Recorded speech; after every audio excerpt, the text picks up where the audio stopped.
लेकिन ये शरीर से शरीर का प्रेम, ये प्रेम जो है पुण्य नहीं कराता। शरीर से शरीर का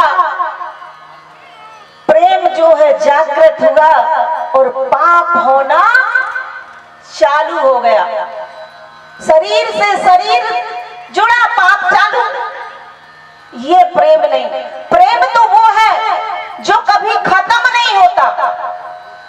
और सच्चा प्रेम मेरी ख्याल से माता पिता के अलावा और कोई नहीं कर सकता। चाहे उसका बच्चा बच्ची कितनी भी निर्दयी हो, अवगुणी हो, लेकिन माँ बाप कभी अपने बच्चे बच्ची के प्रति गलत भावना नहीं रख सकते। अगर उसके बेटे ने माँ बाप के सामने किसी को बंदूक भी मार दी हो, गोली मार के उसकी मृत्यु कर दी हो, पुलिस आई हो, तो बोल देगा मैंने नहीं देखा, मेरे बच्चे ने नहीं किया, जबकि किया बच्चे ने। इसको कहते हैं सच्चा प्रेम। ये है सच्चा प्रेम।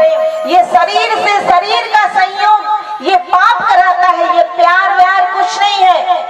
जब तक एक दूसरे की पूर्ति करते रहोगे तो ये प्यार चलता रहेगा, और जिस दिन पूर्ति बंद उस दिन सब बंद, खत्म, कुछ नहीं रहेगा। तो इसके लिए गुरु की ही शरण में जाना पड़ेगा। गुरु की शरण में जाओगे तो गुरु तुम्हें गलत करने से रोकेगा। ये मैं नहीं कह रही हूं, इसको पता है किसने कहा? श्रुति पुराण सब ग्रंथ कहानी, श्रुति पुराण सब ग्रंथ कहानी, रघुपति बिन भगति बिना सुख नाहि, रघुपति भगति बिना सुख नाहि। ये वेद पुराण श्रुति जी वो है जो वेदों की व्याख्या करते हैं। वो तक कहती है, पुराण सारे के सारे ग्रंथ कहते हैं कि राम की भक्ति के बिना तुम्हें सुख नहीं मिल सकता। तो राम की भक्ति पाना है तो गुरु की शरण में जाना पड़ेगा। तो प्रभु से प्रार्थना करते हैं कि हे प्रभु, आपकी ऐसी कृपा हो कि हमें सद्गुरु मिल जाए और हम उसकी शरण ग्रहण कर लें, ताकि आपके चरणों में हमारी प्रीति हो जाए। तो अब प्रभु कृपा करहु एहि भांति, अब प्रभु कृपा करहु एहि भांति, सब तज भजन करहु दिन राति, सब तज भजन करहु दिन राति।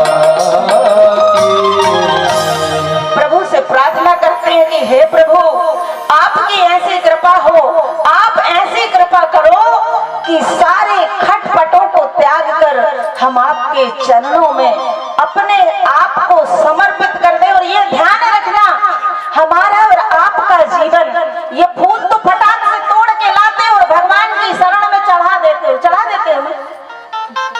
ये फूल भी घमंड नहीं कर सकता कि भगवान के चरणों में ही जाएगा, पता नहीं इसको भी मरघट घाट जाना पड़े, ये भी घमंड ना करे।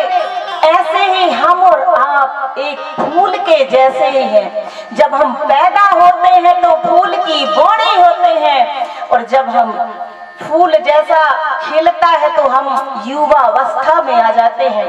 जब वह फूल मुरझाने लगता है तो हमारा बुढ़ापा आ जाता है, और जब फूल की पंखुड़ी फैल जाती है, टूट के गिर जाती है, तो वैसे ही हमारा जीवन भी चला जाता है।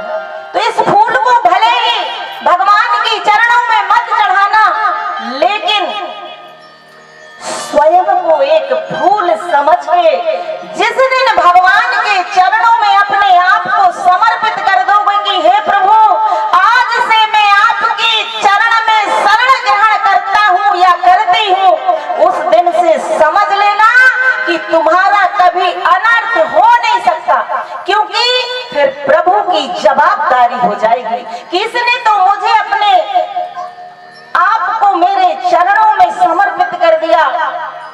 और प्रभु के चरणों में चढ़ा हुआ फूल भी यदि ब्राह्मण देवता उठा के दे देता है तो अपन कितने प्रेम से भाव से उसको ले जाके घर पे रखते हैं।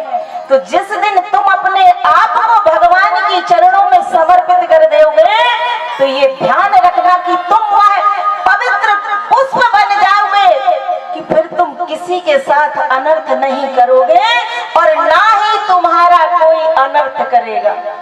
इतना ध्यान रखना।